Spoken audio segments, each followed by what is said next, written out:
Hello and welcome to PondHub with Tim. This week I'm thinking about the transitions between water and land.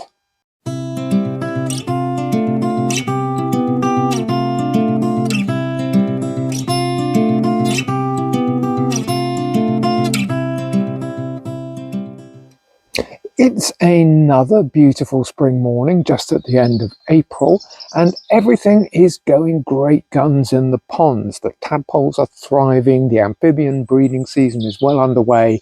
So now I'm thinking ahead to the future, and I'm thinking about what is going to need to be in place for when the young frogs and the young newts leave the ponds later in the year.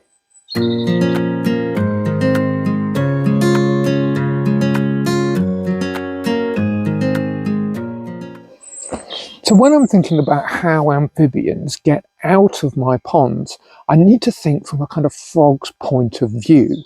Frogs are engaged in a game of deadly hide and seek with any number of predators, but when the froglets and the young newts first leave the pond, their greatest threat is from birds. So what they need to do is get out of the water and onto the land with as little exposure as possible.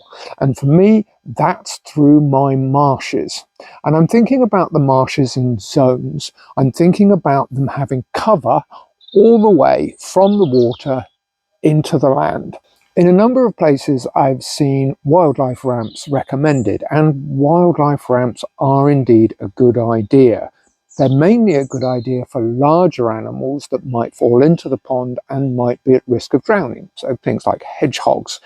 The problem with ramps for young frogs and newts is that they are very exposed. And if I was a blackbird, I would stand at the top of that ramp and I would eat everything that came up it. So what I'm wanting to create, as well as ramps, are places where the young amphibians can move without being seen. And for me, that starts in the water. So at the front edges of my marshes, I try and plant plants that are going to spread and grow through the water, creating a kind of mangrove swamp sort of environment.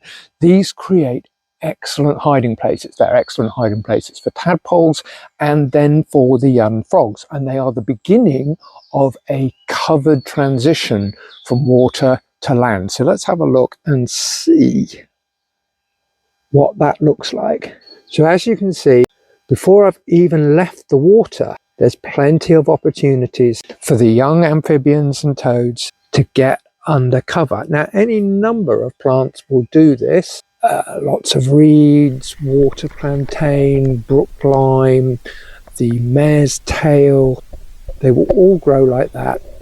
Frogs in particular seem to be very, very comfortable with this kind of environment. I will often find adult frogs and toads sitting in amongst these plants where it's kind of half plant, half water sort of area. The next phase of the journey, as they come out of the water, is to come into the marsh. And as you can see, you've got a very, very well covered area with a seamless transition into the water. This is what protects them. This is what gives them their cover from the blackbirds that are looking to eat them.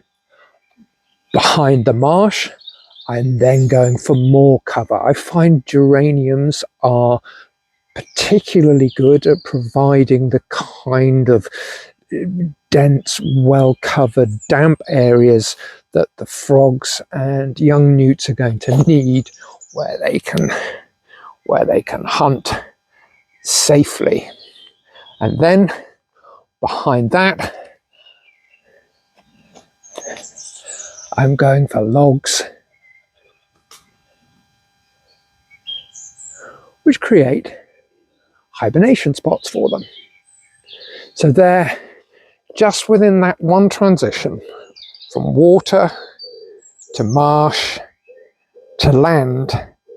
They have everything that they need to thrive. So there we are, my number one frog-friendly tip. Think about safe exit points. Think about cover.